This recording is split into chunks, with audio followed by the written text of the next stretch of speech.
आज के इस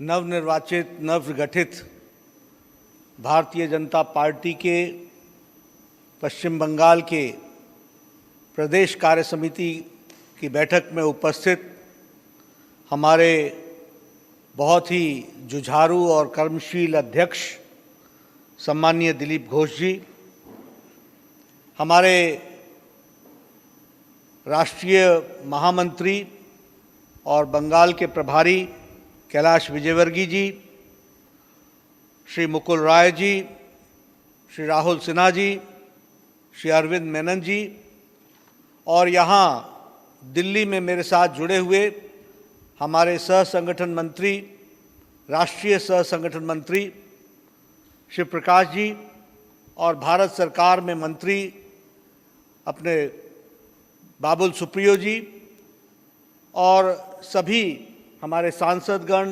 विधायकगण और पार्टी के पदाधिकारी और कार्य समिति के सदस्यों, आज मुझे बंगाल की धरती के साथ जुड़ने का सौभाग्य मिला है और बंगाल की जो ऐतिहासिक धरती है, जो संस्कृति की धरती है, जो भारतीय संस्कृति की उद्योतक धरती है, ऐसी धरती को मैं नमन करता हूँ। जहाँ स्वामी मधुसूदन सरस्वती जी हों, जहाँ जिस धरती पर स्वामी चैतन्य महाप्रभु जी ने अपना दृष्टि दी हो, दिशा दी हो, और जहाँ स्वामी विवेकानंद ने की जन्म स्थान हो, ऐसी भूमि को मैं नमन करता हूँ।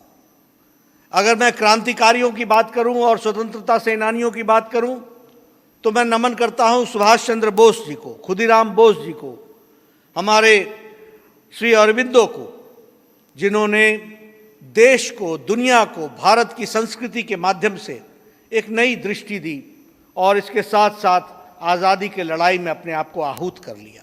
ऐसी धरती को मैं नमन करता हूँ। अगर मैं बात करूँ साहित्य की तो बंकिम चंद्र चट्टोपाध्याय जी को याद करना आज आवश्यक बनता है। हमारे गुरुदेव रविंद्रनाथ टैगोर जी को याद करना ये हम और नमन करना ये हमारी जिम्मेवारी बनती है। और अगर one nation, one country, one constitution इसको साकार करने का काम किया तो हमारे नेता श्यामा प्रसाद मुखर्जी जी ने किया। इस बात को भी हमको ध्यान में रखना चाहिए। इसलिए मित्रों, ऐसे देवभूमि, ऐसी क्रांतिकारी भूमि, ऐसी साहित्य से ओतप्रोत भूमि के कार्यकर्ता के कंधों पर एक विशेष जिम्मेवारी भी आती है।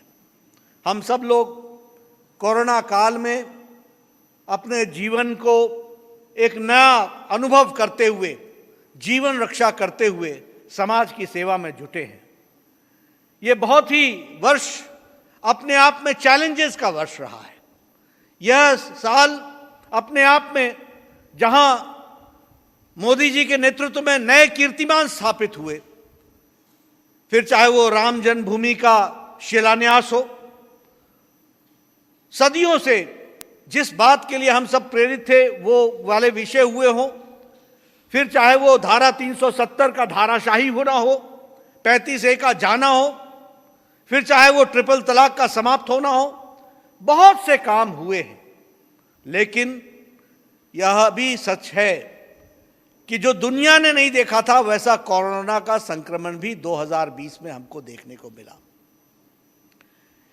किसी को कोई तजुर्बा नहीं था कैसे इससे लड़ा जाएगा। दुनिया इससे जहां चिंतित थी, वहीं इस संक्रमण के कारण एक देश में, दुनिया में एक संक्रमण काल आ गया।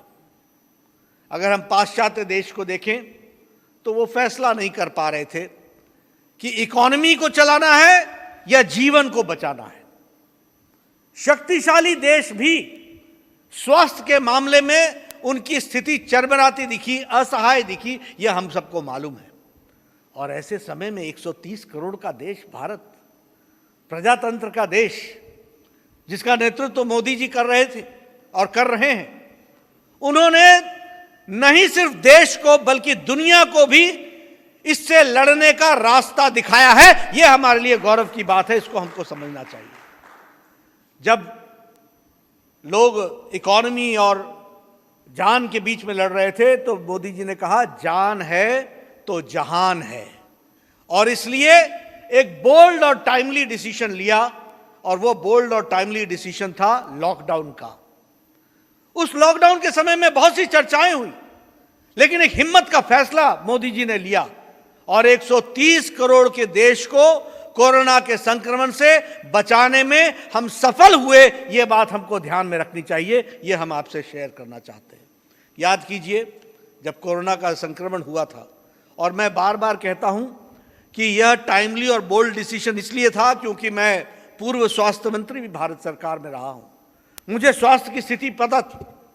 उस समय हमारे पास कोरोना के संक्रमण के टेस्ट करने की कैपेसिटी सिर्फ 1500 थी, लेकिन भारत देश को इस लॉकडाउन की अवस्था में मोदी जी ने तैयार किया, और आज हम कह सकते हैं कि 11 लाख प्रतिदिन कोरोना के टेस्ट करने की कैपेसिटी भारत की हो गई है, और यह हमको समझना चाहिए।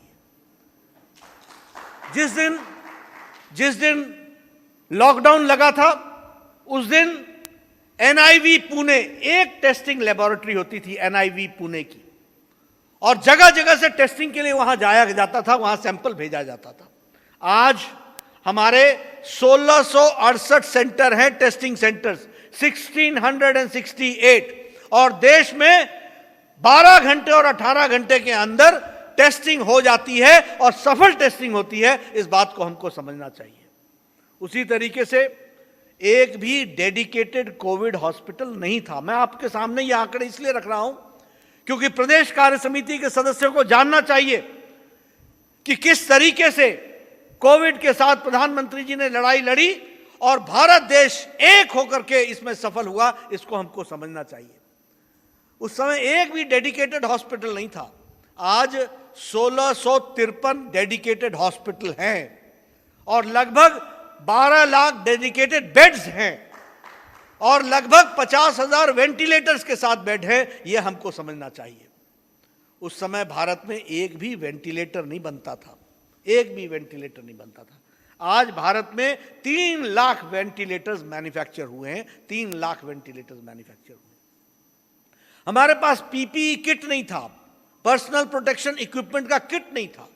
आज हमारे पास प्रतिदिन 4.5 लाख पर्सनल प्रोटेक्शन इक्विपमेंट बन रहा है और यह मोदी जी ने प्रेरित करके देश के उद्यमियों को मैन्युफैक्चर करने के लिए प्रेरित किया और आज 4.5 लाख पर्सनल प्रोटेक्शन इक्विपमेंट बन रहा है। हमारी रिकवरी रेट आज 77.86 हो गई है और यह रिकवरी रेट का कारण यह है कि हमारे डेडिकेटेड हॉस्पिटल्स होना, डेडिकेटेड बेड होना, टेस्टिंग फैसिलिटी होना और डॉक्टर्स की ट्रेनिंग के कारण यह हमको यह रिकवरी रेट मिल रही है। यह हमको समझना चाहिए। यह हुआ। नमस्कार, मैं हूं मानक गुप्ता। अगर आपको हमारा ये वीडियो पसंद आया हो तो इसे लाइक और शेयर जरूर करें और हाँ, हमें सब्सक्राइब और फॉलो करना ना भूलें ताकि आप देश और दुनिया की कोई खबर मिस ना करें।